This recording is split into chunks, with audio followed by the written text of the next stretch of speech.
I'd like to call the infrastructure meeting to order. If everyone could please take their seats. And eight there when we get some. So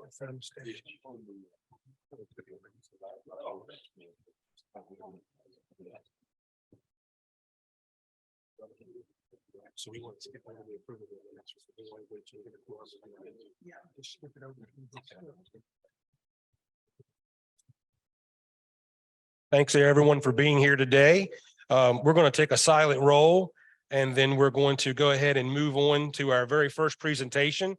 The first presentation is a discussion regarding the issues with ATVs, UTVs, usage on public roads, possibilities of parallel public development of UTV and ATV use on the vicinity of recreational trail systems. So our first speaker is going to be Jeffrey Lusk, who is the Executive Director of Hatfield-McCoy Regional Recreation. And I believe that they have a presentation that they're going to show us.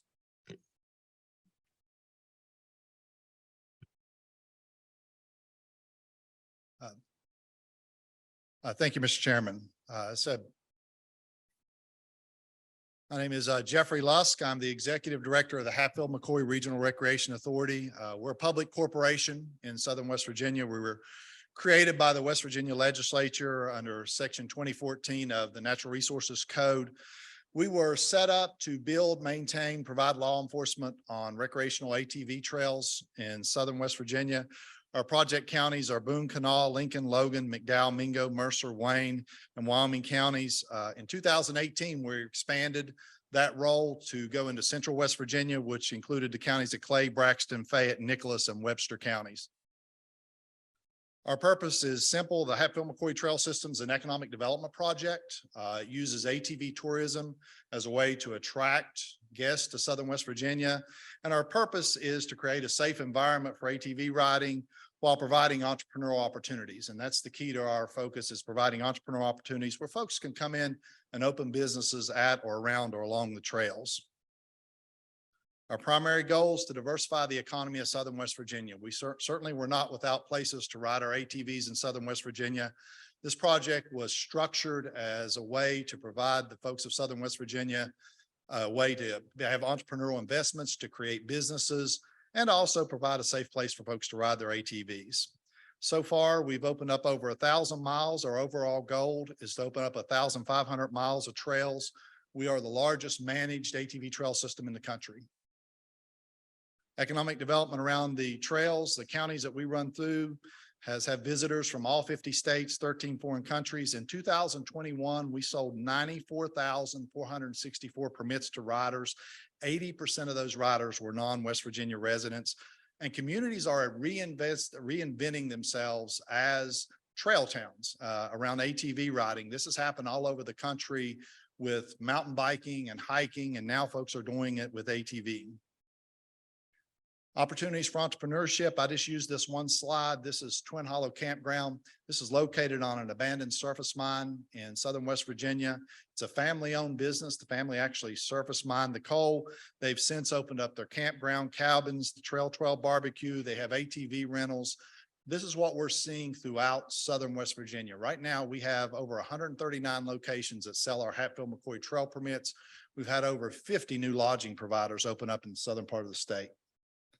Safety around the trails. We're one of the safest places in the country to do this sport. And I'm going to go quite quickly through these slides because I know a purpose is on highway use, but I wanted to get through what we are and how this is applicable to us.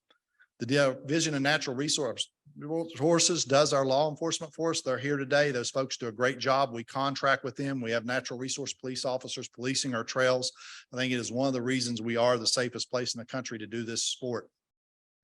And I'm going to flip through these landowner partnerships. All of our trails are on private property, except for the one system we have at Cabway Lingo State Forest. And I'm going to flip through a couple of these, just extreme trails, extreme growth. Last year, as I said, we sold 94,464 permits, 16,000 of those to West Virginia residents, 78,000 to non-West Virginia residents. And these are just some trail user statistics, and you have all this in front of you. So I want to skip through really to the meat of this, which is municipal connectors and why the what you're taking up can be important to us. So we connect 17 towns to the Hatfield-McCoy Trail System. We actually build our trails down to the city limits of the towns. 17F of the state code gives those municipalities the ability to have ATV traffic in their towns. We take advantage of that. These towns have built up restaurants, lodging, ATV rental companies around the fact that we connect to the towns. Connectivity, our 1,000 miles of trail connected to 17 towns in Mercer, McDowell, Wyoming, Mingo, Logan, Boone, and Wayne counties. What we're talking about today is how can we expand that to other areas? So right now, when trail riders come to the Hatfield-McCoy Trail System, they have a luxury. When they get there, they can ride right out of their lodge. They can ride right out of their bed and breakfast, right out of their hotel, through town onto the Hatfield-McCoy Trail System.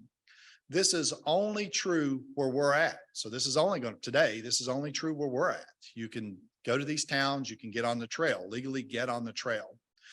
Other parts of the state, unless you have a street legal ATV, you're not afforded this luxury, especially if you have a little bit of a drive. So in other areas of the state, you've got pockets of ATV and UTV trails, which folks want to go out, they want to enjoy, but you don't have that access. You don't have that accessibility without getting up on public highways. And in some instances, getting up on a public highway for quite a long distance, getting up on it in a place that you really shouldn't be.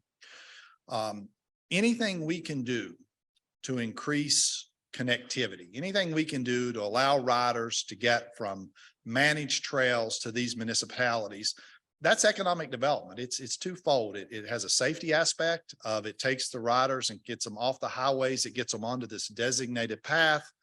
And it also helps the municipalities and towns by people being able to safely make an investment, knowing that the folks that stay there will have access to the trails.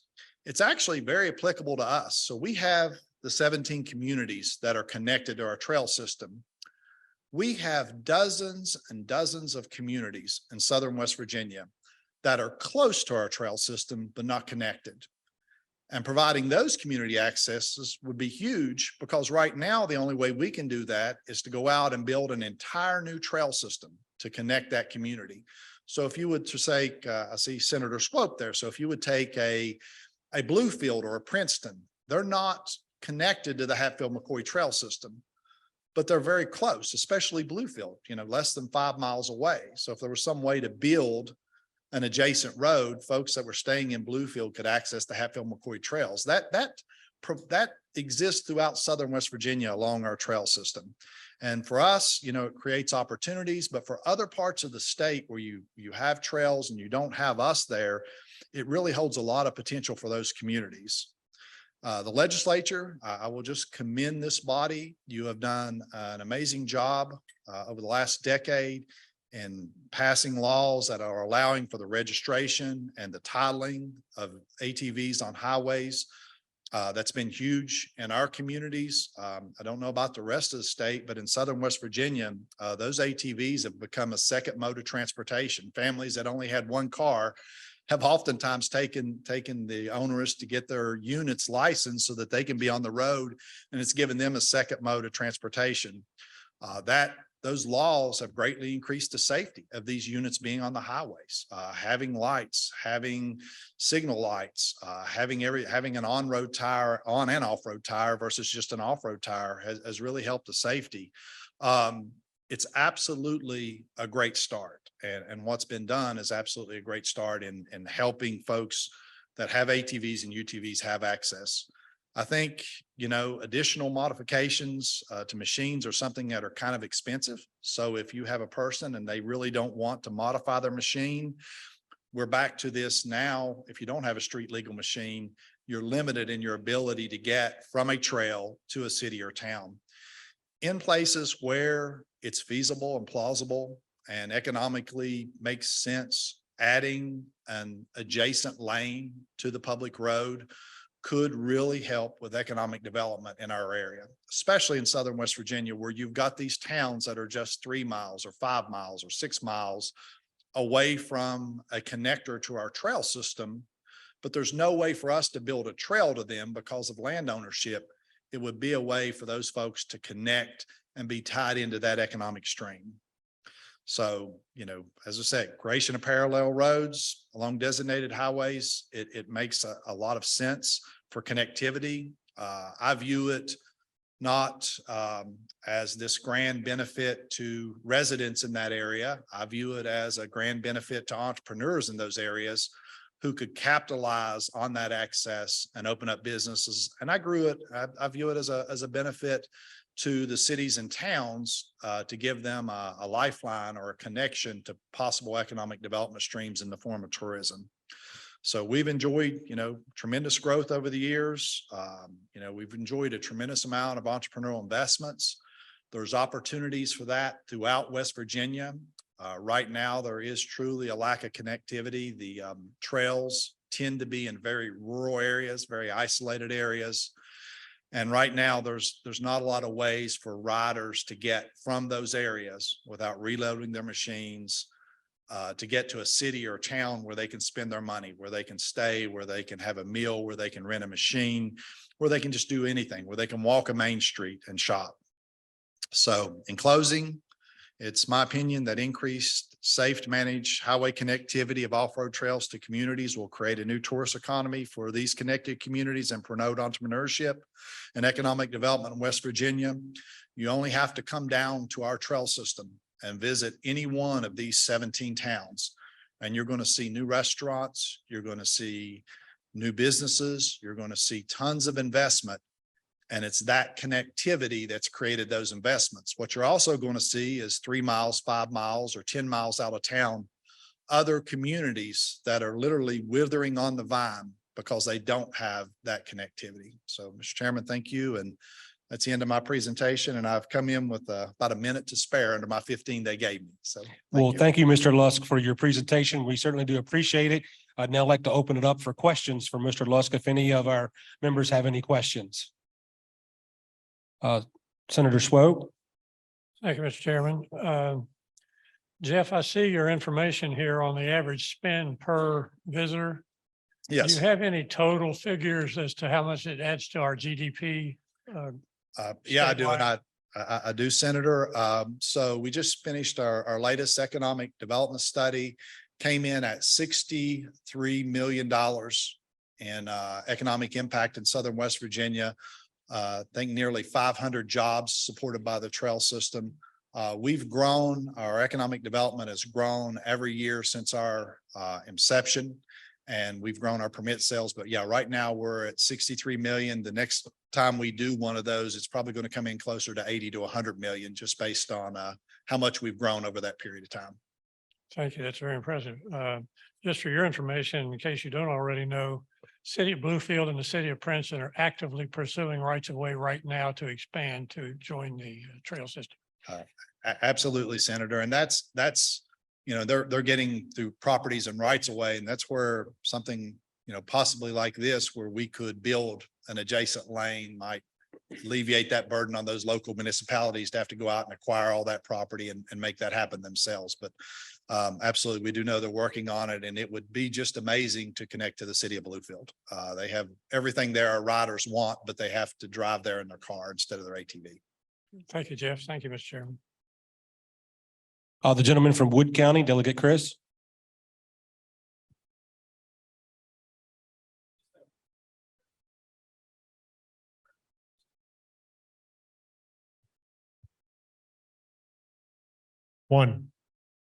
Thank you. You talked about the creation of parallel roads along designated highways for use of the ATVs, UTVs, and off-road motorcycles could alleviate connectivity issues. How do you have a funding formula for this? We do not. We were asked here today as to what our opinion were if these exist, whether or not they would be a benefit to our communities and riders. And that's really my presentation today, is that based on the fact that we do have communities that we do not have the ability to connect, that could be a safe option. And you're not asking us for highway funds to do this, are you? I'm not here. I'm not here to request anything. And Okay. we didn't even know this was being considered until we got the call to come up Okay. here. So I'm 2 weeks You know- into even knowing this was on the table. Even though from the state's economy right now and the excess revenues that have been created in the state, our highway fund is still lacking funding. And we're behind on funding for highways. So I was wanting to make sure that I wanted to clear the air that additional projects on the highway department right now would be a little bit tough in light of the fact that construction materials, especially steel and concrete, are going through the ceiling right now as far as pricing is concerned on existing jobs that they have contracts on. So the contractors are having trouble putting that together. So I wanted to make sure that we weren't trying to put an additional burden on the highway department. Thank you. Senator Clemens? Thank you, Mr. Lusk, for being here. Question, you talked a lot in generalities about these communities and everything. Have you actually done a survey to see how many trails, how many possible miles that you would need for something like this? We have not. For us, we would only be looking towards the municipalities that are very, very proximal to our trail system. So I don't know, but here's a good example. So I'll use an example. So in the town in Wyoming County, West Virginia, we have trails in Mullins, we have trails in Pineville. We have no trails in the town of Oceana. So you would need to get folks from city limits of Oceana to the city limits of Pineville, which is roughly 11 miles. So if you just took that one example, it's 11 miles on that one example. And that would repeat itself anywhere from 3 miles to 5 miles to well, you wouldn't probably want to do that one that's 11 miles, a little ways off. But no, we've not looked at it. Just on the issue to make sure. We did not know this was being proposed until 2 weeks ago. And other than taking the time to put this presentation and to give you our thoughts on it, we've not done any due diligence, nor is this our ask. So we were asked if we thought this was a positive or a negative. I would just say in our instance, if it's feasible and plausible, there are communities in our area that could benefit from having this connectivity. I think it might be beneficial for us to hear what we're talking about as far as numbers. You know, you're going to have 1,000 miles of roads. You're going to have 500, 250. So, you know, I think we need that before we can really get too serious about it. But I think you have a good, you know, what you're trying to do may just be great for the area and help with the economic development. Thank you for being here. Thank you. Any other questions? Well, Mr. Lusk, thank you very much for being here. Thank you for putting together this presentation on short notice and traveling to beautiful Morgan County and to give us this presentation. Thank you, sir. Thank you, Mr. Chairman.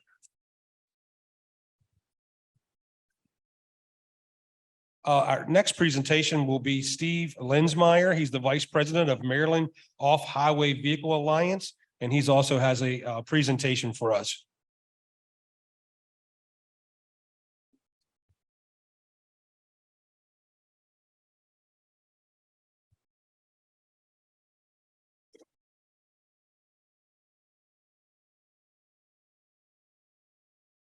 Hi, everyone.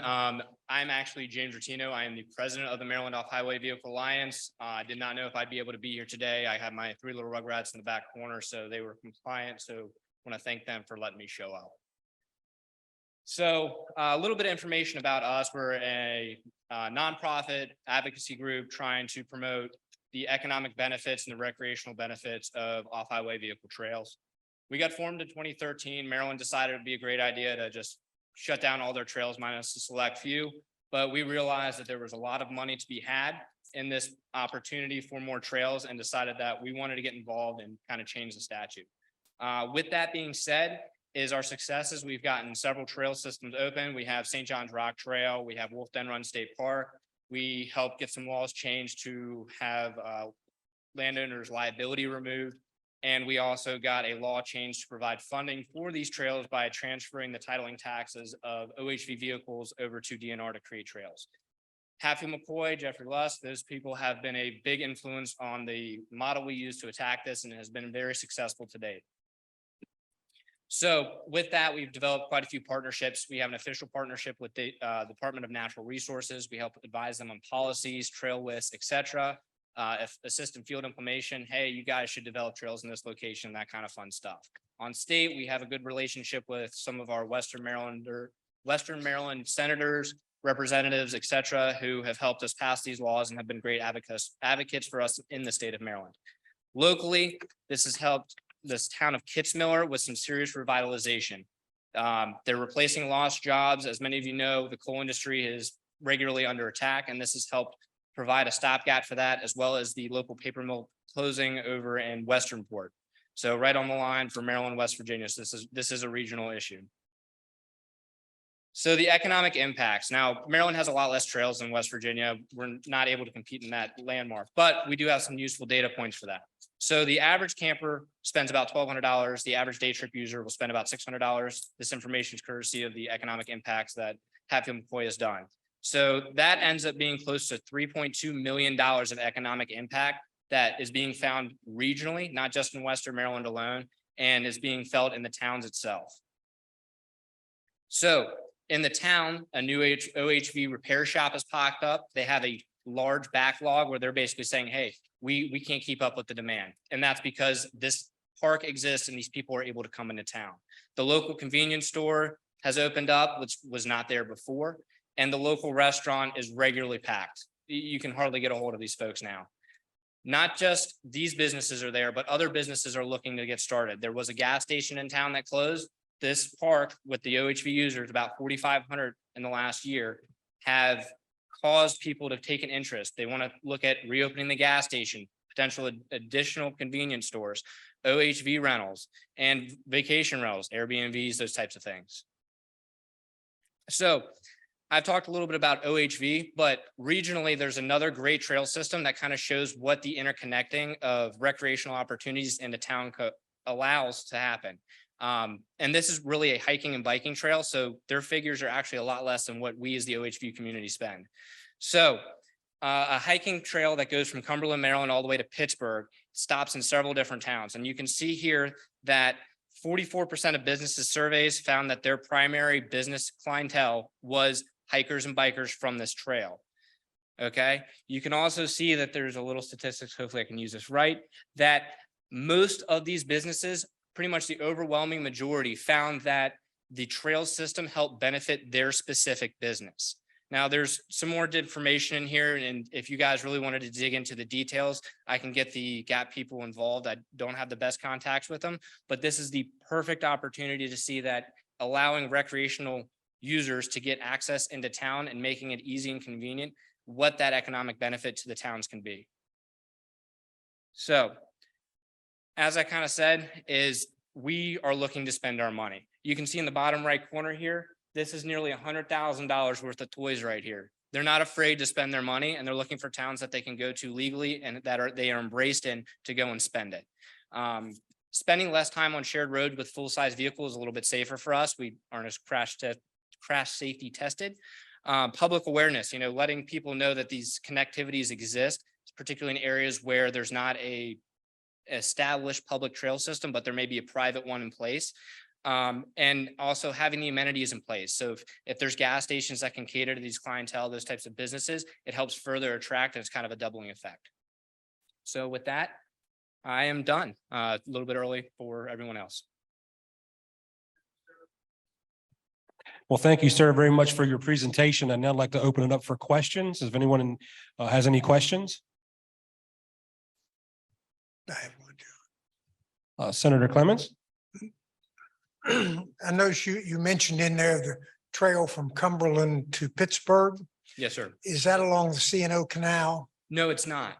That's a different trail, and I believe a segment of that actually does wrap down and connect to it. It's kind of they're working on interconnectivity with that, but no, this one is specific from Cumberland, wraps up north through Allegheny County, and then jumps into Pennsylvania and heads north from there, northwest. Are motorized vehicles allowed on that C&O trail? No, sir.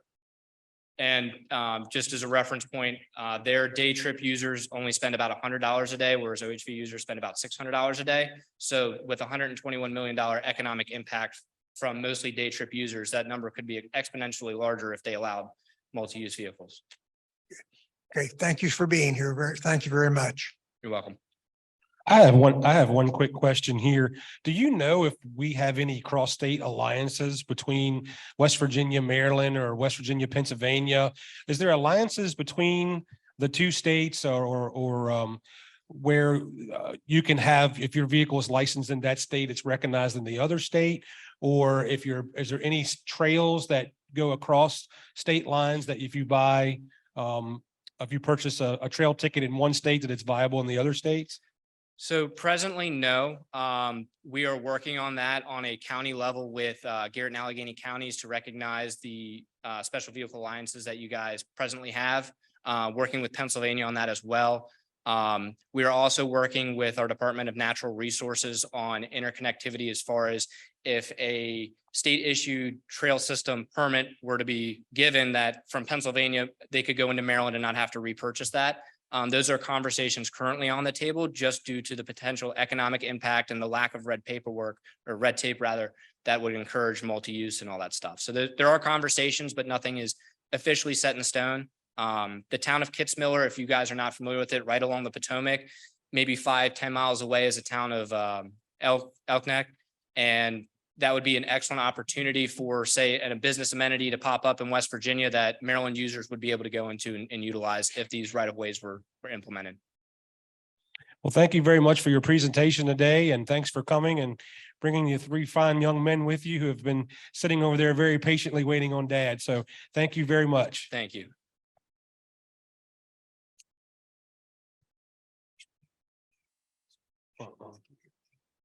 Yes. Okay. Might ask Greg Bailey, come up there, maybe ask him a question about right away. Okay. All right. Yep. At this time, could we have Mr. Greg Bailey come up? He is the Chief Deputy Highway Engineer for West Virginia Division of Highways, and maybe answer a few questions about right-of-ways and some of the other things that we've discussed here earlier today.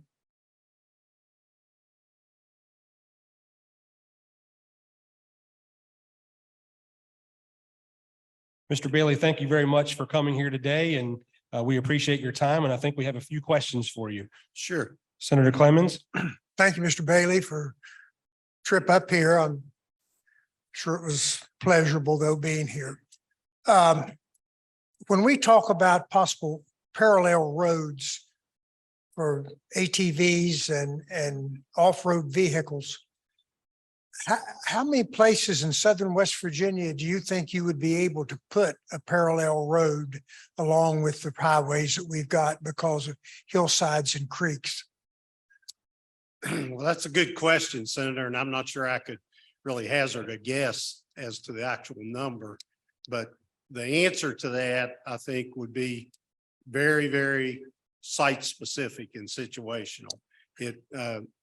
It's not a, okay, let's just build a road parallel. You'd have to look at all kinds of issues. Earthwork would be one thing, just physical space. But there are other issues like intersections, crossing roads. And if you have a parallel road, if it comes up and crosses the say you have I live on a small country road, and the main West Virginia route there, if there's a parallel road to it and it gets to my road, now all of a sudden we got a conflict point. We've got people going back and forth doing their daily business, and the vehicles crossing that same road. Now, can some of those issues be worked out? Probably. It just depends on the situation. And that doesn't mean we wouldn't work with people. We've worked with Hatfield McCoy's lots and lots of times. And one of the key elements, I even made some notes when Mr. Lusk was making his presentation, and he hit some really key words for the highway department. Landowner agreements, very important. Enforcement. The highway department does not enforce traffic laws. We build highways. And enforcement, they've recognized that, they've dealt with it, they've taken care of it. And control. He mentioned a lot of ways that they can control how things are happening. Those elements are all important. And when you mix in people traveling to and from doing their daily work, that becomes very important. But, we deal with issues like that in lots of places. Just on our own highway system, for instance, we tend to think of highways generically as just a big highway system. But as you all would know, if you stop and think about it, traveling on the interstate and the control necessary to deal with, to have people safely traveling on an interstate at 70 miles an hour, the control necessary to do that is a lot different than on a small county road where people are traveling 25 or 30 miles per hour. And so the design elements that you have to build in to make things safe for everybody using the facility is a lot different. So I know I'm not directly answering your question, but I think the answer is, well, you show me the site and we'll go out and start digging in and seeing if we can figure out what it would take to achieve some of this connectivity. And then, of course, you guys brought up funding issues. And, as it stands now, the highway department's funds are intended to be used for public roads. And so there would have to be something dealt with there, either funding from a different source. The highway department would have to have the ability to work on roads like that. All those things you guys have in control and you can deal with legislatively, but there would have to be some changes. But it's just the answer to your question is going to be, well, let's talk about a site, then I could give you an answer, because I can't really give you a generic answer to that question. Well, thank you, Mr. Bailey, for being here today. Is there any other questions from any other of the members? All right. Well, thank you very much, sir, for being here today. We appreciate you traveling up. Thank you.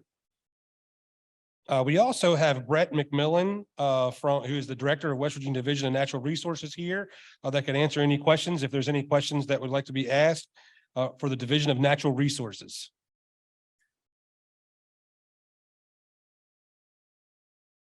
Does anybody have any questions for Mr. McMillan?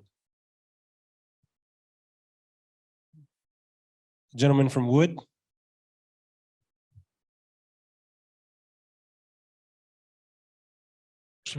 First of all, thank you for having us here. Appreciate it. It's a lovely facility and it was worth the drive from Parkersburg to be here. So thank you very much for that. Are we allowing, and I'm not enough familiar with the Hatfield-McCoy Trail geography yet, but are we interacting at state parks with them? And are they able to use park property for these trails, or are they accessing the park for overnight stays and overnight RV and tent operations and trailer operations? Is that basically what we're doing? Or are they also involved in any quote unquote trails in the parks? Great question. Great question. Yes. And by the way, welcome to Cacapon Resort State Park. We are excited to host this interim session here. I know our tourism team led by Chelsea Ruby, State Parks team led by Brad Reed are very excited to be here. They worked hard to make sure this event is a success. You can see the fruit of your labor, some of the investments that have been put into the area. You get to see them firsthand. Take a look at the boards outside. You'll see the numbers are amazing. But sorry, I had to divert just a little bit by welcoming you and talking about how great this facility is. To answer your question, you'll hear Brad Reed in just a few minutes, our Chief of Parks, talk about what we are doing. The state park system does realize the economic benefit to the parks, the revenue that we can realize from this huge tourist attraction in those immediate areas of a Chief Logan, a Twin Falls, a Cabway Lingo.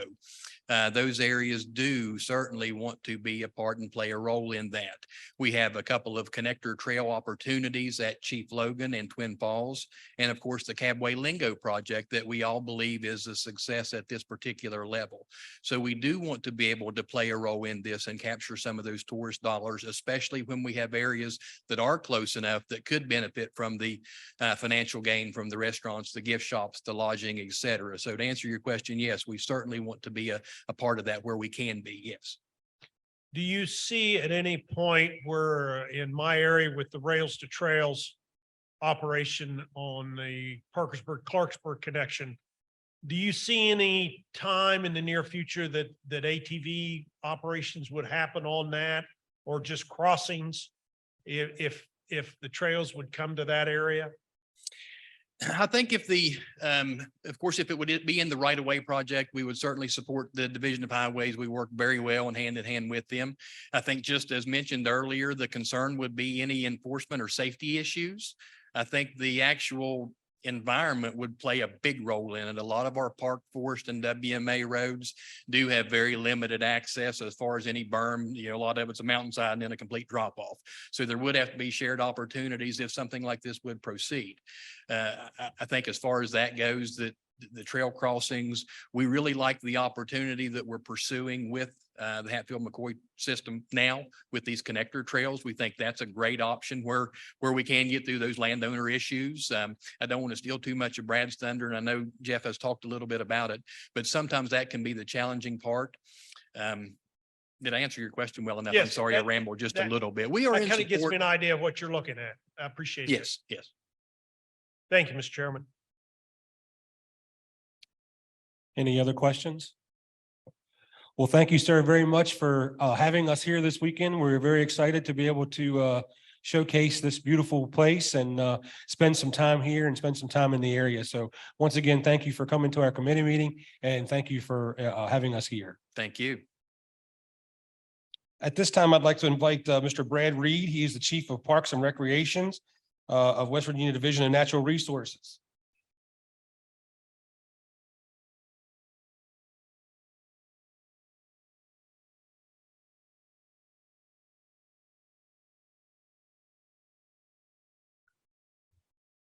Thank you, Mr. Chairman, members of the committee, and thank you, Director.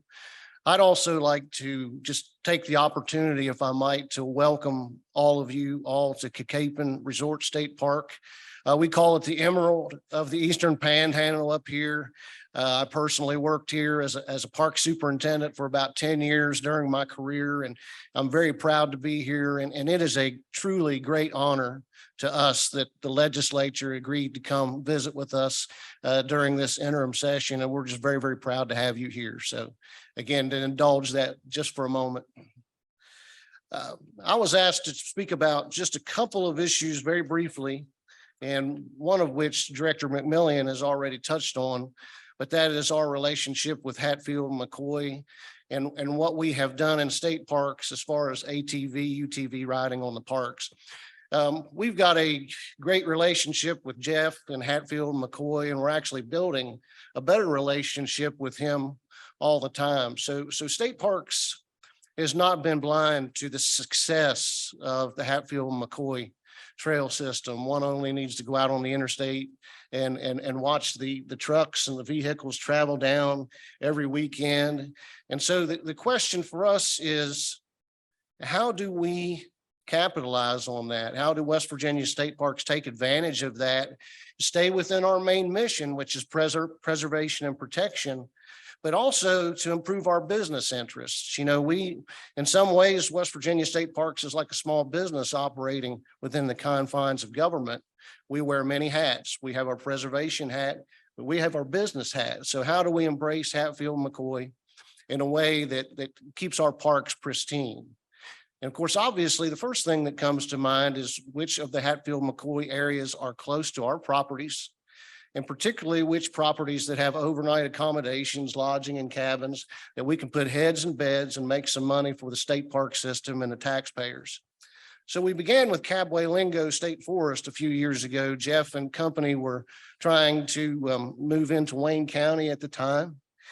And Cabway Lingo State Forest was unique in the fact that it already had miles of old road grades on the forest, gas lines and gas roads and timbering roads that had existed. So we could put ATVs there. We could move that onto that property without damaging the environment, without causing really any environmental concerns at all. So we went into a partnership with Hatfield McCoy. It is moving into its third year. In fact, during the regular session, you will hear a full report from us on the success of the Hatfield McCoy Trail at Cabway Lingo State Forest, which we're putting together now. It's actually a requirement of the code that we do that. But I will say just a couple of things very briefly. I believe that the situation at Cabway Lingo and our partnership with Hatfield McCoy is a success. Business, revenue, cabin occupancy, campground occupancy, pretty much every metric by which we measure ourselves from a business standpoint has improved at Cabway Lingo since we did this. Now, again, keeping in mind Cabway Lingo is very unique. None of the other parks really have this type of trail road system in them that Cabway does. As far as its overall impact to the park system, so you all may have seen the numbers outside. It's the Cabway Lingo project was a 3-year pilot, and we were supposed to assess the value that that brought to our park system. However, in this same 3-year period, what we have seen is a major, just tremendous increase in business across our park system. And that's due to investments that the governor and the legislature made in improving our facilities. It's due to the great efforts of our friend Chelsea Ruby in tourism from promoting and marketing our facilities. It's due to, I hope, good management. I'll throw that in for myself there a little bit. It's also due to COVID. Quite frankly, there's been just a tremendous national surge in recreational dollar spending, outdoor recreation spending since the COVID situation hit. So park system revenues, we're in the middle of our third record year, the highest level of occupancy, attendance, financial performance in the history of the park system. So the Cabway program is part of that, but it's hard for me to say that that's totally what's driven our business at Cabway. Another issue that the director asked me to speak about very quickly is e-bikes on West Virginia state parks. So e-bikes are another issue, another trending recreation in the United States. It's growing everywhere. There is an existing code that this body put forth about the management of e-bikes. That is the code that West Virginia state parks are following. We have approximately 840 miles of hiking and bicycling trails across our West Virginia state park system in 35 counties, 46 areas across the state. It's a recreation that we embrace. We're in the recreation business. I believe that the existing code is very adequate to our needs. And I do understand that there may be some movement with that this year, which we'll look at. Of course, the devil's in the details of those things, but I just to close, I would just say West Virginia state parks are strong. And a lot of that's due to the support of the membership of the legislature. And I want to thank you very much for that. Well, thank you very much, Mr. Reed, for being here. Do we have any questions for Mr. Reed? Well, thank you very much for your presentation. And I'd just like to say, thank everyone for coming here today that gave the presentations on this. It seems to be the tourism and everyone is doing a wonderful job with this. I know it's usually this time of day on Sundays when I'm headed to Charleston, and when I'm southbound on 79, I see rigs from all over the country, all over from states coming back up from Southern West Virginia with their dirty trucks and their muddy UTVs and ATVs. And so thanks to everyone for all your hard work, our tourism and all the other agencies that oversee this. So thank you all very much for your time. It seems like we've got quite a few questions that need to be answered here, and maybe we can work in the next upcoming legislative session to put together a study resolution and maybe an economic impact to kind of see how this would impact linking some of these small towns together. So thank you all very much for your time that you gave us today. And now we're going to move into our next presentation.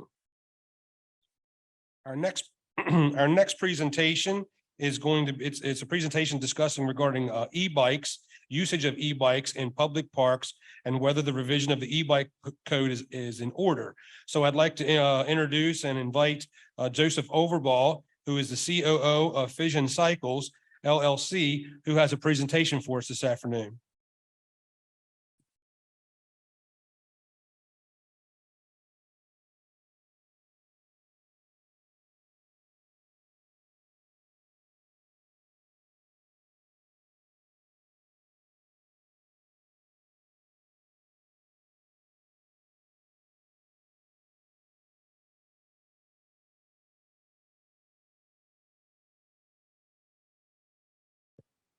Thank you very much for being here today, sir. Thank you, Mr. Chair. So my name is Joseph Overball. I am the CEO of Fission Cycles, and just a little background on us. About 4 or 5 years ago, myself and a couple other enthusiasts got together and we decided to form an e-bike company here in West Virginia. We are based out of Parkersburg, West Virginia. And one of the things that kind of inspired us to start the company is we've been watching the e-bike trend for quite a while. In California and on the western part of the country, there's been a tremendous boom in e-bike sales. And then this past summer, I've had the opportunity to go out and visit Seattle and Utah. And just the number of e-bike users in those areas is astronomical. So we wanted to take advantage of that boom and bring e-bikes to the East Coast. So we are one of the first brands to be started in West Virginia and on the East Coast of the United States. So we're very proud of that and very proud to be in West Virginia. So today I want to talk about, just to begin with, what an e-bike is, what makes it an e-bike, and then go into some of the policy that we've seen over the past really 3 to 4 years. So the anatomy of e-bike, I have one here. This is one of the ones we make, but they are very similar to a normal bicycle. So we get asked this question a lot: where can I take it to have it worked on? And the answer is basically anywhere that services a bicycle, they can also work on an e-bike. The biggest differences is that you have a motor, you have the display, controller, and the battery.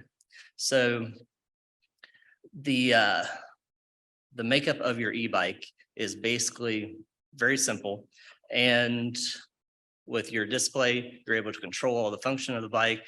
Your battery is located in the down tube, and then you have a motor usually at the cranks or at the back in the rear tire. So roughly 20 years ago, there was e-bikes were first starting to get introduced. They were lead acid battery e-bikes at the time. And our federal government decided that it was time to do some regulation just so people knew which categories different types of bikes fell in. And they decided to designate a certain category called a low-speed electric bicycle. And what this meant was that it was to be compared to just a typical bicycle. And the reason is, so at a certain point, when a person rides a bike, if they are a healthy individual and they're pedaling, they put out about 1 horsepower of exertion whenever they pedal that bike. So the federal government said, okay, anything that is 750 watts is the equivalent of 1 horsepower. So that we're going to say that when you compare the two, whether it's a motor with a battery moving the bike or it's a person on the bike pedaling, those two things are going to be equivalent. Those two things are going to be the same. And they gave it that definition. And then it went on to say that any bike that falls into this category of 750 watts or less is going to be considered a non-motorized vehicle. And they gave us that definition about 20 years ago. So since then, all e-bike companies that produce e-bikes to be rode in national parks and on trails, they adhere to that code. So the one we have here today, it's a 500-watt e-bike, so it's well under the 1 horsepower limitation. And this designation gave e-bikes a lot more access throughout the country. You also have electric motorcycles, which is a completely different thing, but they fall into a much different category, and usually their watts are like 15,000 compared to 750. So there's a big discrepancy between an electric motorcycle and an e-bike. So since 20 years ago, they have further defined what an e-bike is, and they developed the class system. So there's 3 different classes to define a low-speed electric bicycle, and those classes are, first, if you're able to start the motor by pedaling the bike. So there's a sensor on the bike. When you turn the pedals, it tells the motor that it's time to turn on, and the controller limits the motor to 20 miles per hour. So no one can, no matter how fast you pedal, the motor will not do any more than 20 miles per hour. Now, since it's a bicycle, at the same time, you can exceed the speed of 20 miles per hour through just pedaling or riding downhill, but with just the motor itself, it caps out at that. Class 2 is basically the same thing, but instead of having your pedals engage the motor, you instead use your thumb with a thumb throttle or a twist throttle to engage the motor. In this instance, you would not have to pedal, but it still has the limitation of 20 miles per hour and the 1 horsepower limitation. So you will not be able to get the bike to go any faster than that without pedaling. And then the last class is the same as class 1, except it is limited to 28 miles per hour. In 2019, the federal government, Department of the Interior, they realized that within their departments and organizations, there was a lot of confusion about e-bikes, and they wanted to clarify that so that there was consistency across all of their organizations. So what they found was a lot of places were treating e-bikes as motor vehicles, and they were blocking their access from trails and roads. They were only allowing them where motor vehicles were allowed to go. And flipping back to the code set forth roughly 20 years ago, it said specifically that these are not motor vehicles, since they are equivalent to a person riding a bike. So they put forth this solution. They sent out order 3376, and they said that e-bikes shall be allowed where other types of bicycles are allowed. And this is on all federal public lands. And then the second part of this was, they said e-bikes shall not be allowed where other types of bicycles are prohibited. And then they went a step further to instruct each of their organizations like the Bureau of Land Management to develop their own codes and make sure that it was implemented that these are exempt from being defined as an off-road vehicle or motorized vehicles. So that's pretty much where the code is now. So any federal parks that you go to, they are open to e-bikes on all the trails, except they have given directors the freedom to choose where they want the bikes to be or not. And for example, in our state parks here in West Virginia, the directors have, for the most part, followed what we've put forth in code, and they allow class 1s and 3 into our park system. So there's a lot of benefits that come with electric bike use. And one of the things that is probably the most surprising is people think since it has a motor, it's kind of a lazy person's bike. But in actuality, if you are someone who is just getting back into cycling, so you rode a bike as a kid, you come back later and you decide as an adult you like to get back into it, you go buy a bike. And with our hilly terrain here in West Virginia, it's very likely that you take it out for a ride. You get up to the top of that first hill, you take the bike back, park it in your garage, and that's where it stays. But with e-bikes, it helps to lower the curve to get back into cycling. So you actually end up getting more exercise from the e-bike because you're still out doing physical activity. And when you run into an obstacle such as a hill or rough terrain, you're still able to get past that and continue cycling. So they made travel easier and more efficient. I believe One of the employees at the Department of Tourism is going to buy an e-bike here soon, and he's going to be commuting from Charleston back and forth to work. And one of the biggest things, and something cited by the Department of the Interior, is that this expands the options for people who are either limited by physical fitness, age, disability. So with an e-bike, if you have had knee replacements, you can still use a throttle to access parts of our parks that would normally be off limits if you didn't have that option. And then the final thing is these do not have any emissions themselves. So you can ride on the trails emission free, very environmentally friendly.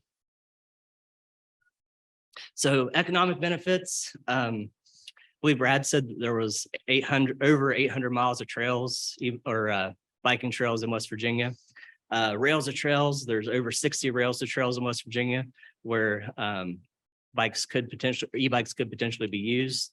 And this is a little snippet from the West Virginia Tourism website, which lists tons and tons of opportunities to do cycling in the state. And opening up West Virginia to e-bikes, all the classes, as the federal government did, would be likened to what Hatfield McCoy trails have done with ATVs. You would have the opportunity now to make West Virginia a mecca for e-bikes. We already have the trail systems. We already have everything needed. We just need to open up the state to bring in those people who want to enjoy nature. They want to enjoy access to what we have to offer. So my background is chemistry and physics. I have a degree from Glenville State College in chemistry. And this is one of the things that interests me a lot, is going back and looking at what the science says about it. So since e-bikes are so new, there's not a lot of studies that's been done about the impacts, but the studies that have been done have been promising. There was a study conducted by the federal government about the impacts on trails, and they looked specifically at electric mountain bikes. And what they found was that when they tested on natural surfaces, that they did not have any significant difference in soil displacement than a normal bicycle, which would make sense since when we go back to what we talked about before, they are comparable as far as 1 horsepower of output from a person to 1 horsepower of output from a motor. Conventional bikes, they did find that conventional bikes can disturb wildlife and impact ecosystems, but they do so much less than other activities. And e-bikes are expected to be similar to that. So there will be some impact in that way. And then, as I mentioned before, e-bikes may serve as an effective alternative to motor vehicles and help reduce tailpipe emissions. So you'll be able to take an e-bike into Sarah National Park. You can take it then to town, pick up lunch, come back and continue to ride. Whereas before you might have to take a car and take it to wherever location you wanted to travel. So right now, West Virginia e-bike policy, it's a little bit more restrictive than the current federal policy. They only mention class 1 and 3 e-bikes. They completely leave out class 2. And this bike I have here today is a class 2.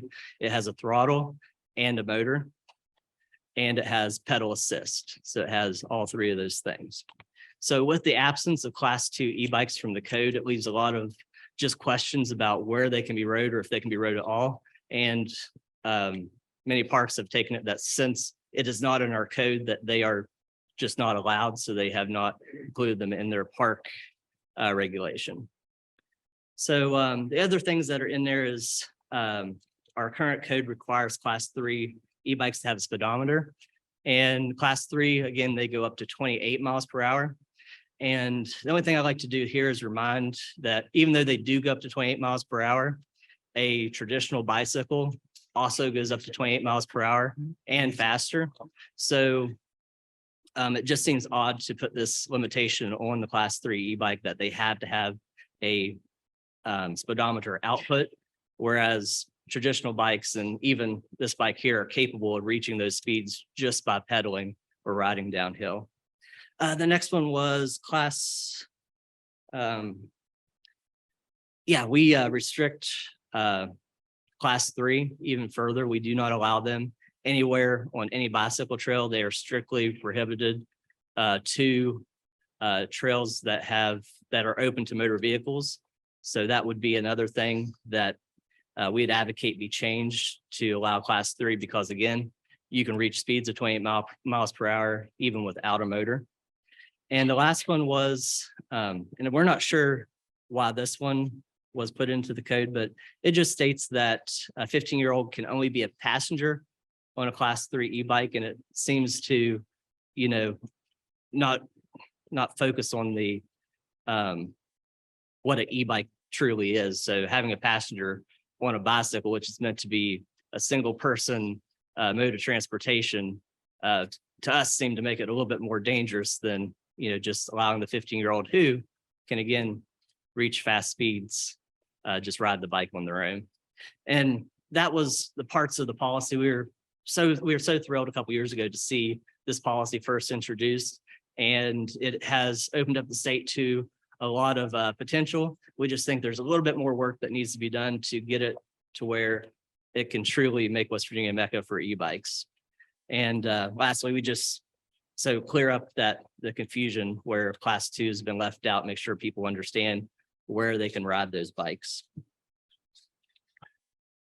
So again, our solution, we are hoping to put forth the bill with Delegate Tolley in the upcoming 2023 session. And in that bill, it'll kind of clean up some of those things that I just mentioned, hopefully to ease restrictions, simplify West Virginia code, and also bring West Virginia code in alignment with federal guidelines. And the reason for this is, since we do have places like New River Gorge and other federal parks in West Virginia, having those two things in alignment means that you can travel back and forth from both places and not have to overthink about, well, what's the code here or what's the code over here. And this was just excerpt from Order 3376 by the Department of the Interior, which says bicycles is an excellent way for visitors to federal and state lands to experience America's rich natural heritage. Bicycling has been popular in America since the early 19th century.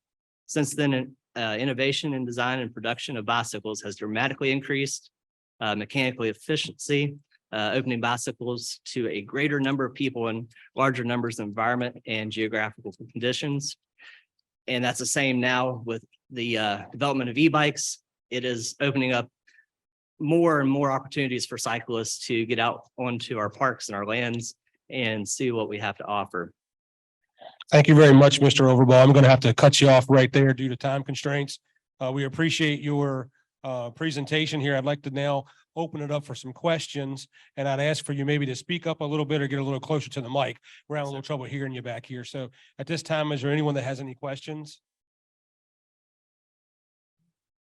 Okay, thank you very much for your presentation. We appreciate your time, and we appreciate you coming here to join us today.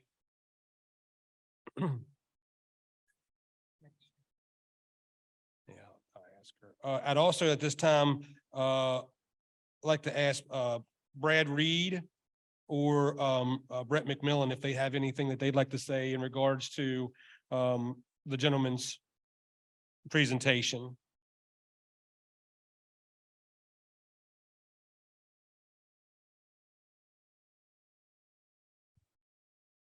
Yes, sir. Yes, sir. Thank you. And I will keep it short. I would like to say thank you for that presentation. And I will say also, since we had the change in the new e-bike law, we have saw an increase in our state park system in usage. That has become another significant part of several of our operations. We have a couple of concessionaires in state parks that have actually gotten into the e-bike rental business. So we'd love to see another West Virginia company supported if we can in some manner. And I think just in closing, to keep it brief, the division wouldn't be opposed to reviewing any legislation, as we certainly are believers in e-bikes. I've had the opportunity to ride a couple myself. And by the way, thank you guys for supporting our National Hunting and Fishing Days again. Thank you. Well, thank you very much for that information. Is there any other questions or anyone else that would like to speak?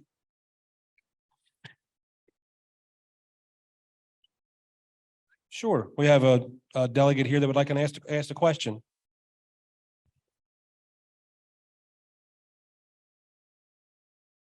Thank you, Mr. Chairman. I'm Delegate Brent Boggs, not on the committee, but member of the legislature. This doesn't regard e-bikes, but it does regard our trails and electric vehicles. We've had a discussion before, and could you tell me if code addresses those that are, for instance, an electric wheelchair or some type of electric device, or to be able to get on the trail system like the Elk River Trail, or is that allowed right now? I'd have to defer that question to our law enforcement section or maybe our parks chief. I do know in the particular e-bike code, the 17C11-8, it doesn't address those, but we may have that in another section. I could ask one of them to come up if you'd like. Just, Mr. Chairman, at the appropriate time, if that could be brought back up, I would appreciate it. Thank you, Brett. Thank you, sir. At this time, could we have Mr. Reed come up and give us an explanation on that?